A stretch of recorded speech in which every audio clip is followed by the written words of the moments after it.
When I was younger, I used to want to be an artist really bad, but I kind of had been knocked around a lot in the music industry, and a lot of people wanted me to change and be different from what I actually was, especially in Australia. And then I went to London and I fell into the songwriting thing. I fell into that world of being in the studio all the time. So I kind of thought, well, yeah, I could see myself being behind the scenes. I'm not someone that loves the limelight. I believe in God, and I think that God just had a different plan for me, and he or she wasn't going to let me just go for the songwriting and stay behind the scenes. I was probably meant to be in the forefront singing my own songs. We grew up listening to pop music. It's not the same as America, where a lot of artists will say, oh, I listen to soul and blues and blah, blah, blah. I listen to Ritchie Valens, Mariah Carey, The Carpenters, because that's what my mum likes, George Benson, because that's what my dad likes, and then the radio, top 40 all the time. Kylie Minogue, whatever, Mariah Carey, Whitney Houston, Destiny's Child, all that, top 40 all the time.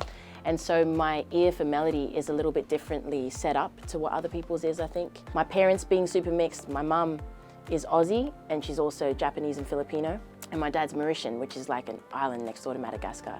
So I hear different sounds all the time around the house. So Australian, growing up there, yeah, definitely influences me.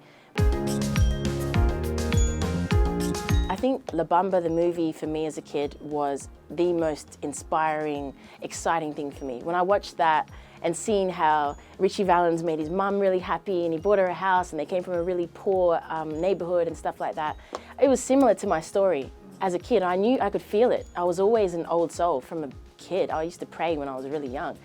And so I just knew that I had a connection with that. And the music, the melodies and all that was just, that's what I love. So I was addicted, and I said to my parents I want to become a singer.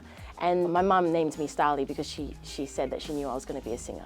And it's crazy because none of the other kids have a stage name, and there's 5 of us. So yeah, she's pretty intuitive.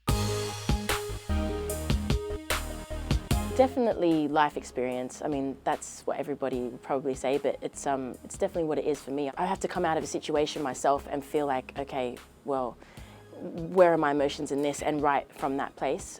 So sometimes I'll throw myself into even a relationship that scares me just because I know that I need to do it for myself, throw myself into something scary, for one, and number 2, it will be a really great song regardless, whatever happens, it will be fine. So I'll throw myself into scary situations and yeah, and hope for the best. And yeah, I know no matter what, there's going to be something that comes out of it music-wise. And it's not even like making sad songs. It's sometimes that you just feel more. You feel more alive when you're going through something. You feel alive. So then, you know, it brings out ideas.